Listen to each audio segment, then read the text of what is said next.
Umur itu punya 3 arti, 1 manfaat, 2 sukses, 3 berkah. Jadi usia mustahil bisa menambah, ajal tidak akan bertambah, tapi umur itu bisa bertambah. Manfaatnya, keberkahannya, dampak kehidupannya. Antum pernah berjumpa Imam Syafi'i? Tidak. Ya, tidak. Jauh sudah meninggal lama, tahun 204 Hijrah. Usianya cuma 54 tahun, 54 sampai 55. Tapi pernahkah Anda membaca kitab Imam Syafi'i? Pernahkah mendengar kisahnya?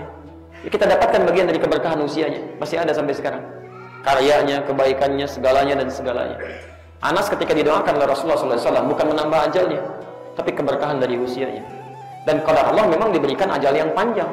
Ya, panjang usianya. Tapi yang penting bukan panjangnya. Bukankah sampai sekarang kita masih mempelajari tentang Anas? Kita dapat manfaatnya, dapat keberkahannya.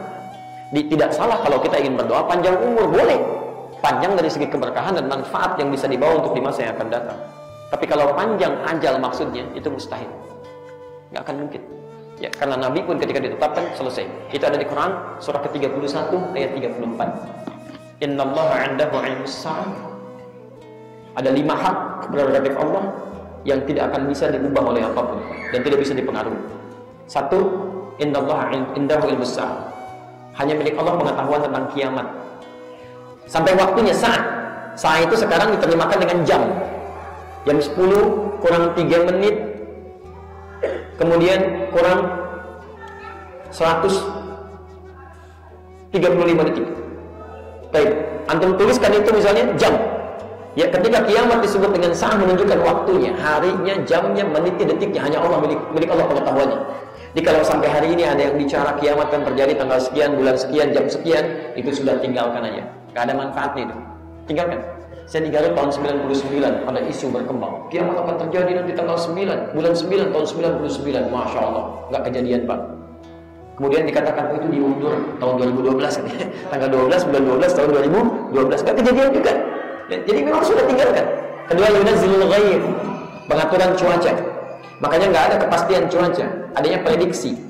Ya, prediksi, perakiraan cuaca, nggak ada kepastian.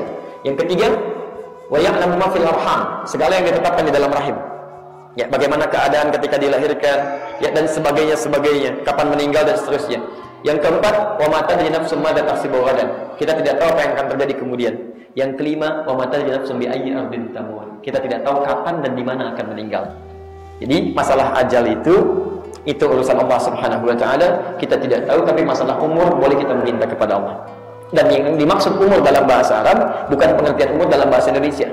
Jadi bukan umur yang dimaksudkan usia, tapi cara mengisi usianya. Jadi boleh Bapak meminta kepada Allah untuk panjang umur, tapi yang dimaksudkan bukan panjang usianya, tapi keberkahan yang diinginkan dari Allah Subhanahu wa taala. Saya kira jelas insyaallah. Barakallahu fiik. Kadar pertanyaan akan sesuai dengan kadar jawaban yang kemudian lahir. Bahasan juga demikian. Apa yang dibahas maka memunculkan hal yang terkait dengan bahasan. Yang tadi saya berikan kan contoh dari bahasan yang sangat luas yang telah diatur dalam syariat. Kalau saya turunkan tadi dari mulai mencari pasangannya, cara bergaulnya sampai turun sebagainya, maka kajian kita tidak akan pernah membahas soal muslim.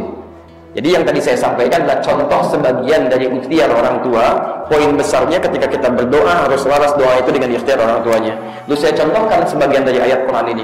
Kalau Bapak ingin turunkan lagi, kita bisa mulai dari bertaruh, mencari yang pasangan yang sesuai dengan takwa kepada Allah, Quran surah 49 ayat ke-13. Kemudian mulai melamar, Quran surah ke-4 ayat yang ke-4.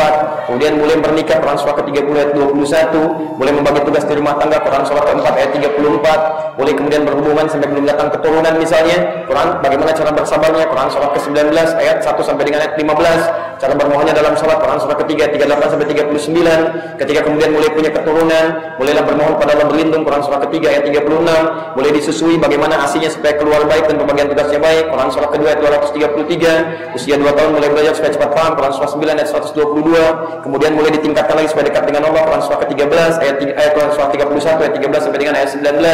Kemudian mulai dia membagi tugas untuk mencari nafkah supaya dapat makanan yang halal, suaminya bergerak, Quran surah kedua ayat 168. Supaya rezekinya cepat datang, Quran surah kedua ayat 172. Supaya sebelum berangkat rezekinya datang, Quran surah ke-7 ayat 96. Ibunya merawat di rumah tangga supaya masak yang baik. Kadang-kadang ada tantangan mendapatkan dari anak, berkata dan bagaimana merawatnya, Quran surah 17 ayat 23 sampai dengan 25. Kemudian keduanya kadang-kadang lemah, capek, ada tantangan, bagaimana mengatasi itu semua. Ada yang kecil, menengah, besar, Quran surah kedua ayat 214, solusi di Quran surah ketiga 142, kemudian turunannya Quran surah kedua 155 sampai 157, dan ketika naik lagi bagaimana cara mendapatkan syukur kepada Allah, Quran surah ke-14 ayat 7. Semuanya ada semua. Nah, saya mau turunkan kepada Bapak bahwa konsep itu ada semua di Quran, tapi kalau saya bahas sekarang habis waktu kita.